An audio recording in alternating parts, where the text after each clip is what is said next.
Prophesies about the end of things.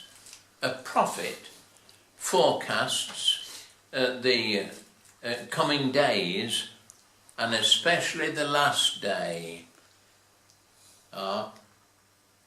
So it is not now at the present time that we may speak of the Lord laughing at the wicked, but there is a day coming when those that have been steadfast in their mockery of the living God shall hear his voice, shall stand at his judgment seat. And then what? It may be you haven't read it or heard of it, but words of Stephen Fry, the comedian that many look to, his words about the Lord in this last week were absolutely appalling and full of mockery, saying when he stands before God at the end, he will find fault with the world that God has watched over. It is his own heart. Now, we dare not say that a man like that cannot possibly be converted. We can't say that. We don't know. Nobody before that journey to Damascus could have thought that Saul of Tarsus would be a follower of the despised Jesus of Nazareth. But Jesus of Nazareth became Paul's life because he was one of the elect. I did like some of those verses in 2 Timothy chapter 1, I think, where it speaks of the Lord's purpose before the world began toward certain people. Well, now then, let us come to verse 7 now then. Rest in the Lord and wait patiently for him. Fret not thyself because of him who prospereth in his way, because of the man who bringeth wicked devices to pass. And some of those men who are bringing wicked devices to pass are in Parliament and passing laws for our land. Wicked devices. This is very similar to Psalm 73. You remember how far the man had gone in being on the very verge of complaining against God because of the prosperity of the wicked. So here we have an encouragement. Rest in the Lord and wait patiently for him, even in such a world as ours, in a world such as David's. Rest in the Lord, wait patiently for him. If you look at it, verses 3 to 11 describe the life of faith in the believer. Trust in the Lord and do good, so shalt thou dwell in the land, verily thou shalt be fed. Delight thyself also in the Lord, and he shall give thee the desires of thine heart. Let me pause a moment. What are the desires of your heart? What are the desires of my heart? Do I delight myself in the Lord? Am I so glad he is the Lord he is? Am I so glad he is the Lord that has done what he has done? Are the desires of our heart. If you read Ecclesiastes chapter 12, which describes old age, naturally speaking, the almond tree shall flourish, his hair will be white, and the grinders shall be low, the sound of the grinders. In other words, his teeth won't be like they used to be. It's a picturesque description of a man's last days.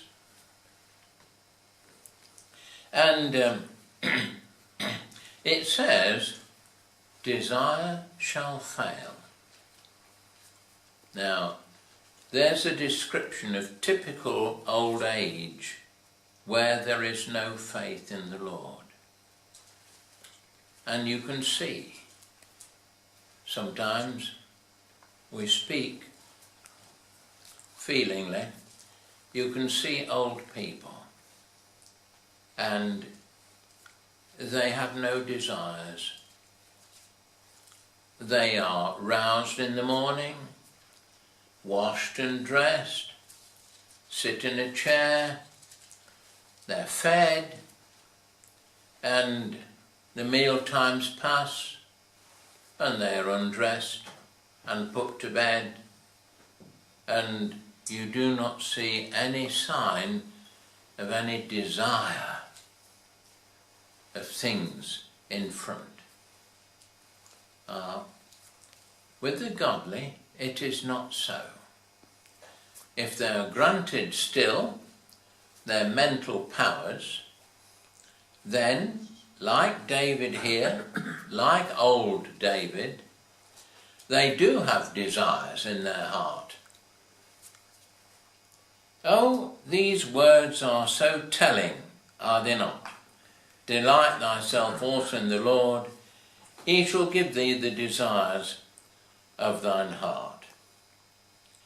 Now, in verse 7, rest in the Lord, wait patiently for him. Fret not thyself because of him who prospereth in his way. Money making, he's an expert at it, because of the man who bringeth wicked devices to pass. Fret not. Think of a fret saw. What's the difference between a fret saw and an ordinary saw that you might use to saw a small branch into logs?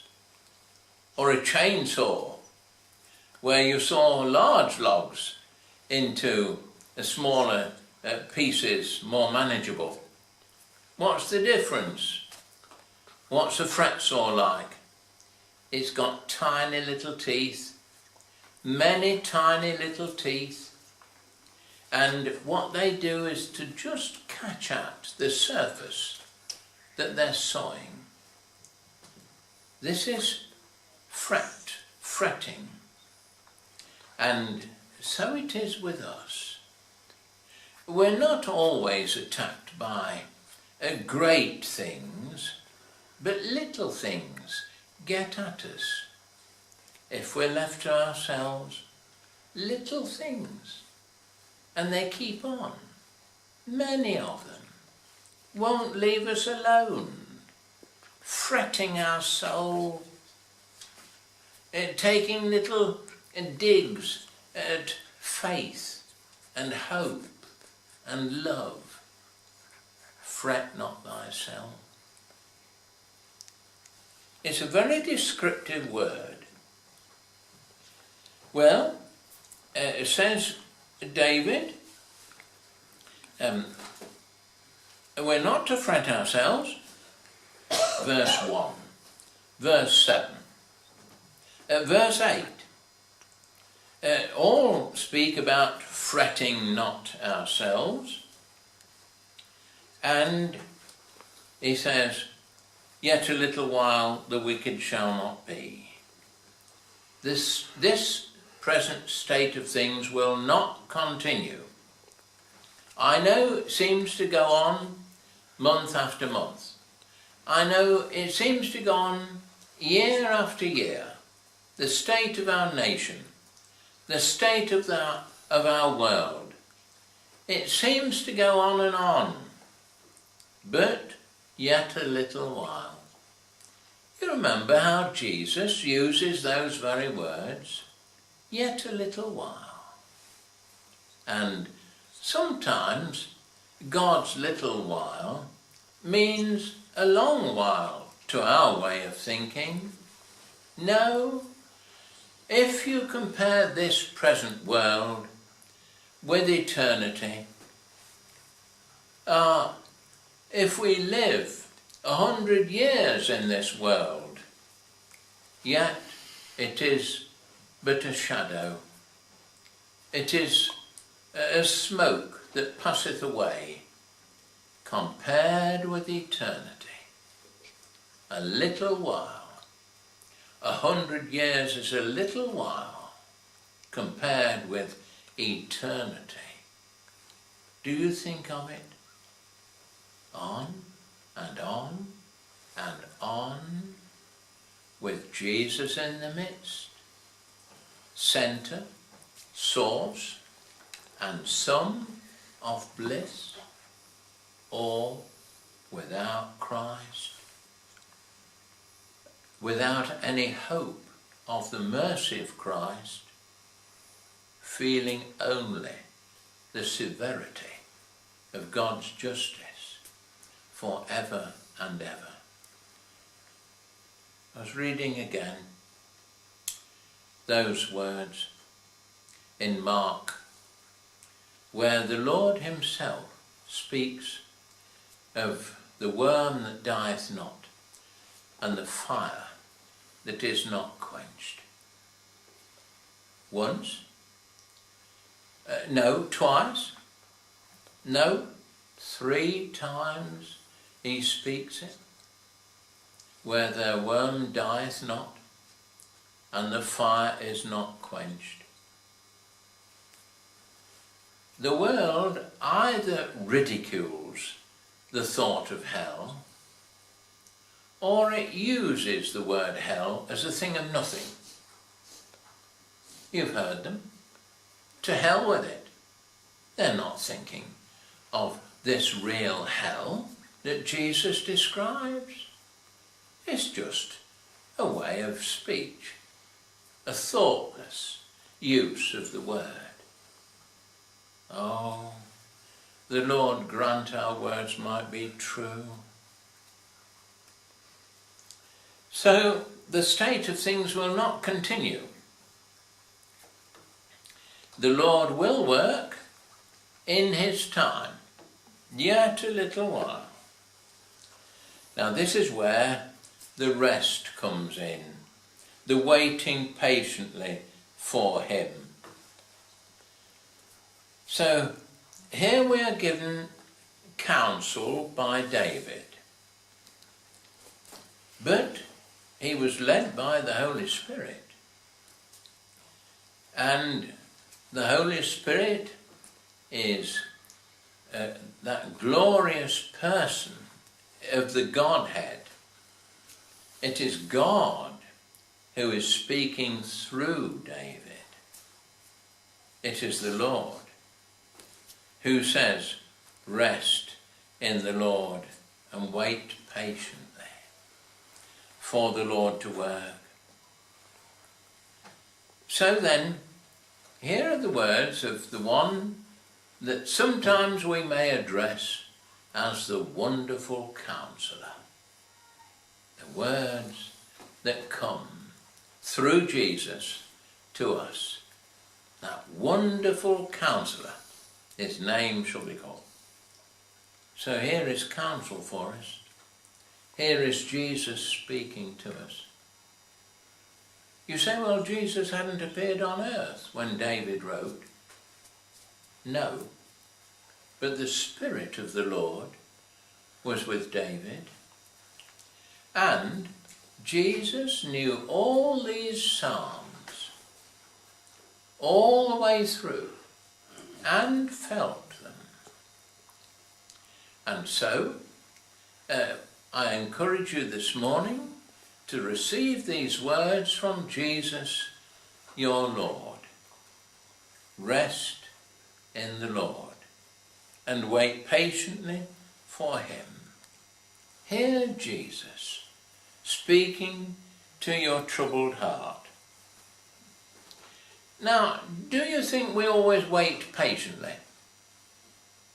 Sometimes we wait, and we wait impatiently. That's not an unusual experience in the arrangements of life. We may wait and hang about for the appearance of someone or something until our patience is exhausted, the time has passed, and we are now waiting impatiently. This is not to be so with a soul whose trust is in the Lord. No, wait patiently. Why patiently? Because there's peace in the man's heart. Because he's resting in the Lord. He's at peace. For the Lord knows what he's doing when we don't know what he's doing. But rest in the Lord. The Lord bless us each with peace. That peace that goes with faith and trust in the Lord. Peace is an accompaniment of faith. When faith is lively, impatience speaks of a state where faith is at a low ebb. Rest in the Lord and wait patiently for him.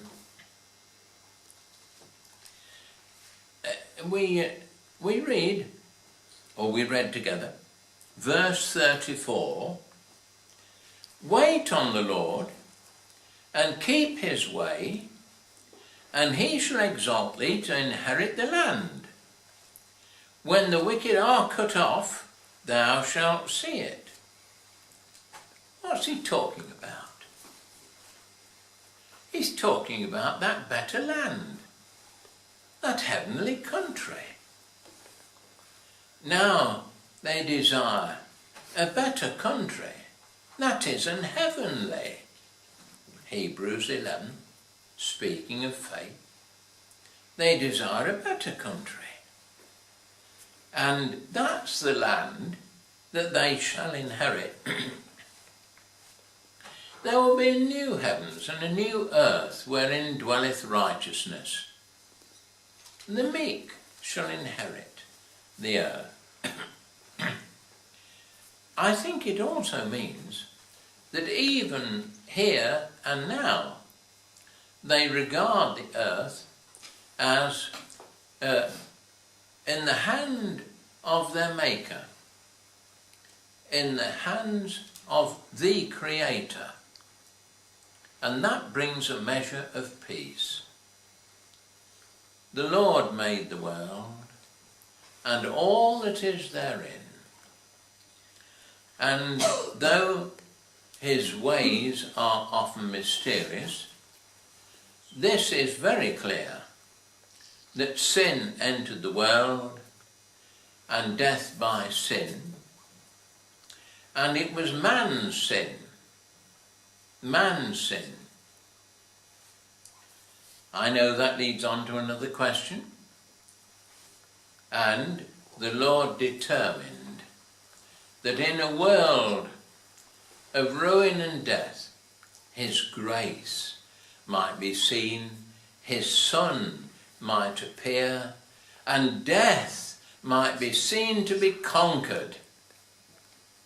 There's a victory for those whose trust is in Jesus.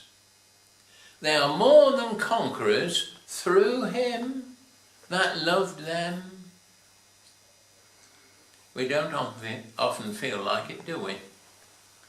It's there for our instruction and correction in the epistles, but we're not often feeling more than conquerors through him that loved us.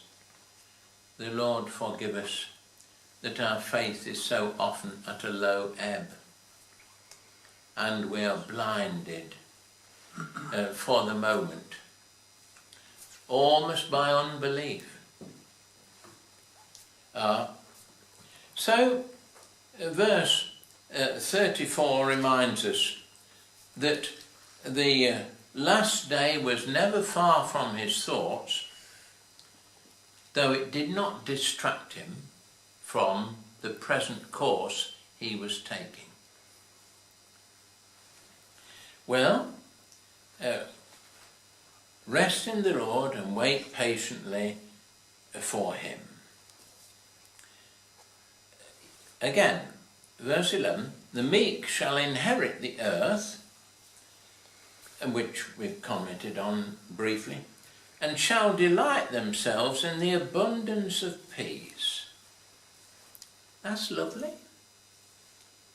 Do you think that will be your delight?